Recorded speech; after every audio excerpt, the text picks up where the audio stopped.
So to start off, both are neutral.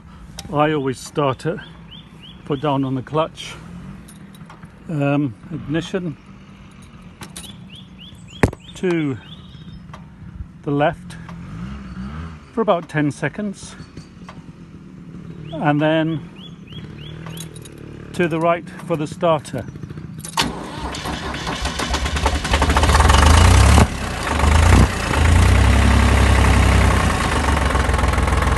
One very important thing to be aware of is there's a hand throttle here, which is really awkward to use.